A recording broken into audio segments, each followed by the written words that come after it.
that you have wronged me doth appear in this.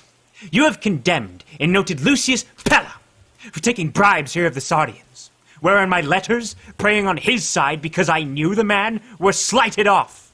You wronged yourself to write in such a case. In such a time as this, it is not meet that every nice offence should bear his comment.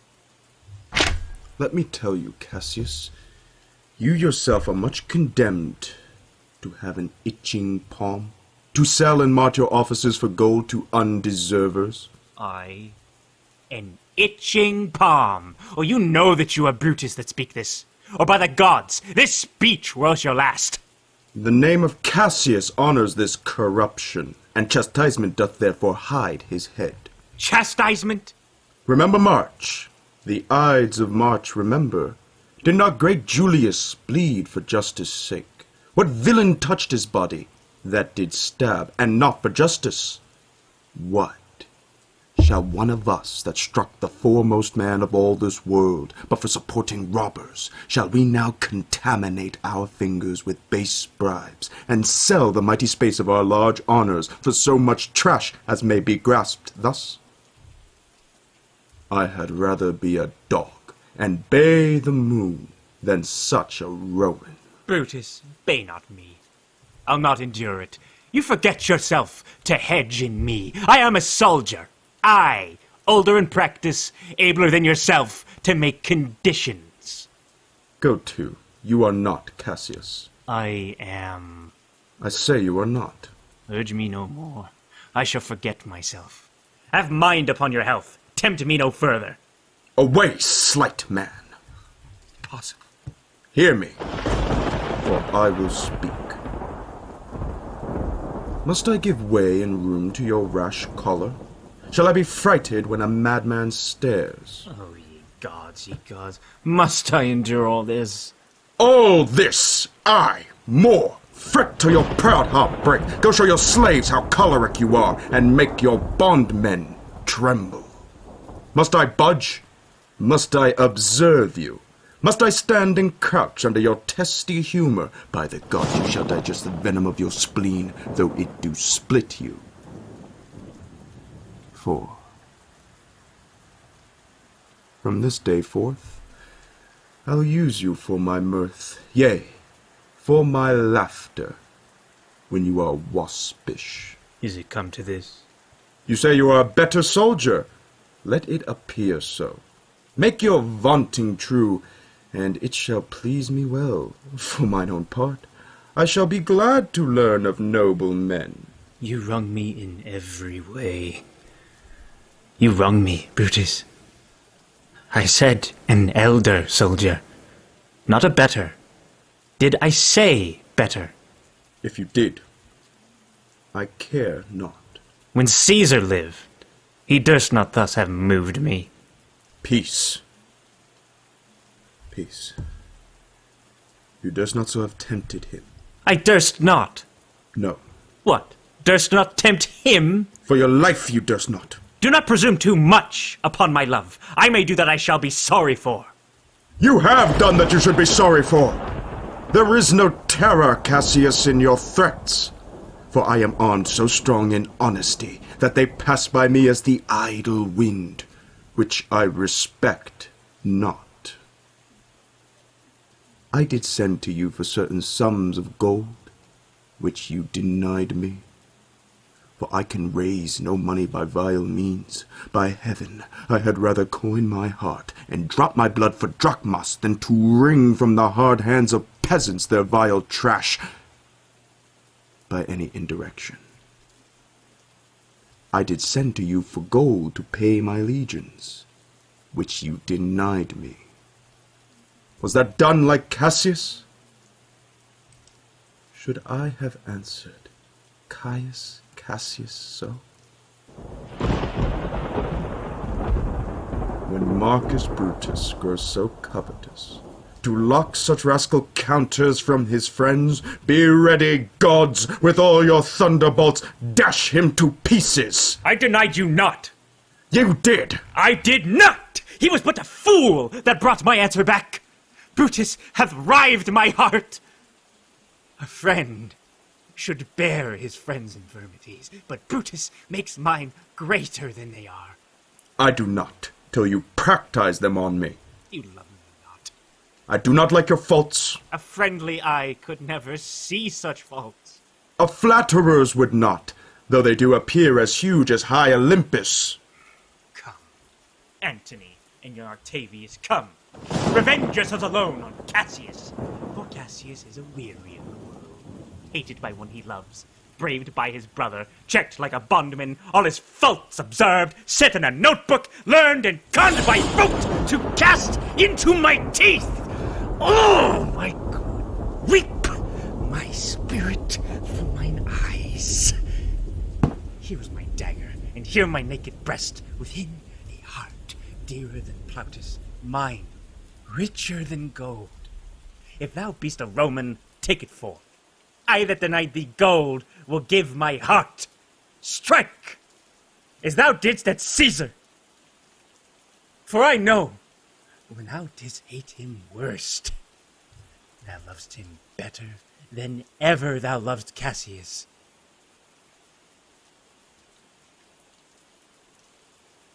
Sheath your dagger.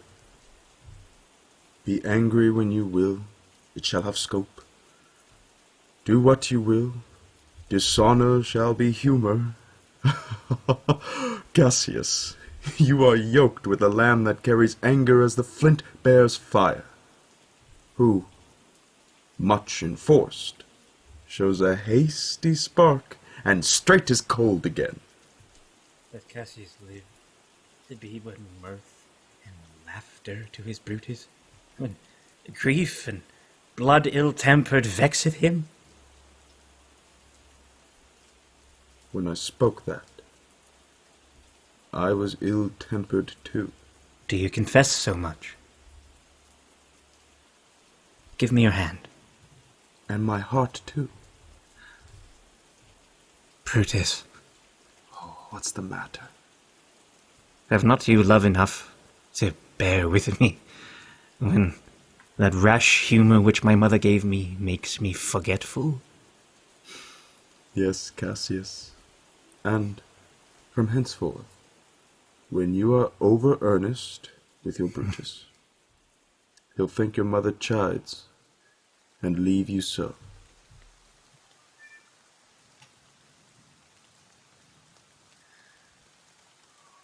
I did not think you could have been so angry.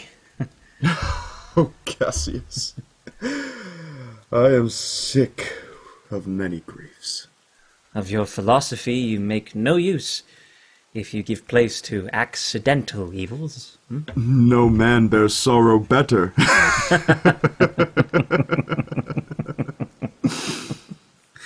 Portia is dead. Portia. She is dead.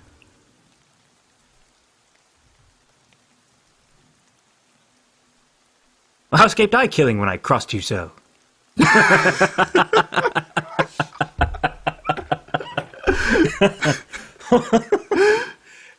Insupportable and touching loss. Upon what sickness?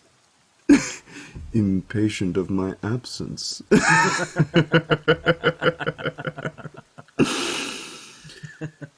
And grief that young Octavius with Mark Antony have made themselves so strong. For with her death, that tidings came. With this she fell distract, and her attendants absent, swallowed fire. And died so. Even so. O ye mortal gods. Oh, speak no more of her. Give me a bowl of wine. In this I bury all unkindness, Cassius. My heart is thirsty for that noble pledge. Fill! Till the wine or swell the cup. I cannot drink too much of Brutus's love. I have as much of this in heart as you. But yet my nature could not bear it so. Well, to our work alive.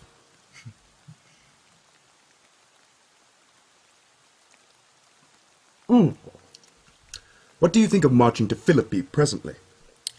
I do not think it good. Your reason? This it is. 'Tis better that the enemy seek us. So shall he waste his means, weary his soldiers, doing himself offence, whilst we, lying still, are full of rest, defence, and nimbleness. Good reasons must, of force, give place to better. The people twixt Philippi and this ground do stand but in a forced affection, for they have grudged us contribution. The enemy, marching along by them shall make a fuller number up, come on refreshed, new added, and encouraged, from which advantage shall we cut him off. If at Philippi we do face him there, these people at our back. Hear me, good brother. Under your pardon, you must note beside that we have tried the utmost of our friends. Our legions are brimful, our cause is ripe. The enemy increaseth every day. We at the height are ready to decline. There is a tide in the affairs of men, which, taken at the flood, leads on to fortune. Omitted, all the voyage of their life is bound in shallows and in miseries. On such a full sea are we now afloat. And we must take the current when it serves, or lose our ventures.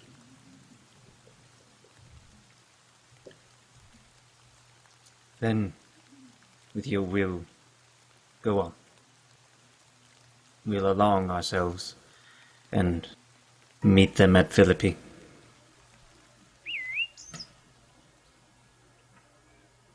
The deep of night has crept upon our talk, and nature must obey necessity, which we will niggard with a little rest.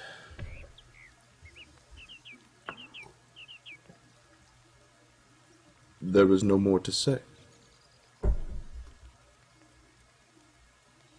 No more. Good night. Early tomorrow we will rise, and